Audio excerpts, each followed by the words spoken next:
अवामी न्यूज़ में खबरनि जो सिलसिलो जारी है। तव्हांखे सनडड़ी मां ख़बर ॾींदा हलूं त तहरीक इंसाफ जे लाइ मीरपورخاص जे रैनमा आفتاب कुरैशी जो फ़लھڏيون शहर जे वाटर सप्लाई जे तलائन जो दौरो, जिथे गटरनि जो पाणी वाटर सप्लाई में दाख़िल थियण खिलाफ़ एहतजाज कंदे हिननि चयो त फ़लھڏيون जी 30,000 जी आबादी गटरनि वारो पाणी पीअण ते मजबूर आहे। सिंध सरकार वटि सिहत ऐं सफ़ाई समेत अवाम लाइ के बि इंतज़ाम नाहे कया विया। असां जल्द तहरीक इंसाफ सिंध जे सदर हलीमा दिल शेख खे फ़लھڏيون वठी ईंदासीं। हिन वाटर सप्लाई जे मसइले ते असां जिले चेयरमैन ऐं DC सां पिणु मुलाक़ात कंदासीं। फ़लھڏيون यूनियन काउंसिल में तव्हां ॾिठो त जेका सेवरेज जो सिस्टम ऐं जेको वाटर सप्लाई जो सिस्टम आहे, इहे सभु गॾियल आहे।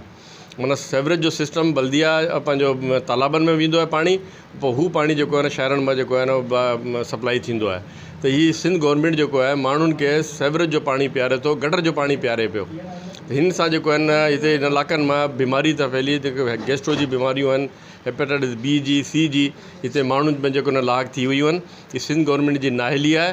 सिंध गवर्नमेंट खे खपे त हू दावा त वॾो वॾो करे थी त सिंध खे जेको आहे पेरिस ठाहे छॾियो आहे। सिंध के हॉस्पिटलनि खे, सिंध के इदारनि खे जेको आहे न असां तमामु घणो जेको ख़र्चु करे हिन खे हिकिड़ो दुनिया में अलॻि जेको आहे न सूबो ठाहे छॾियो आहे। वधीक ख़बरनि ऐं तफ़सील जे लाइ विज़िट कयो असांजी वेबसाइट awamiNewsHD.com ऐं ॾिसंदा रहो अवामी न्यूज़ HD।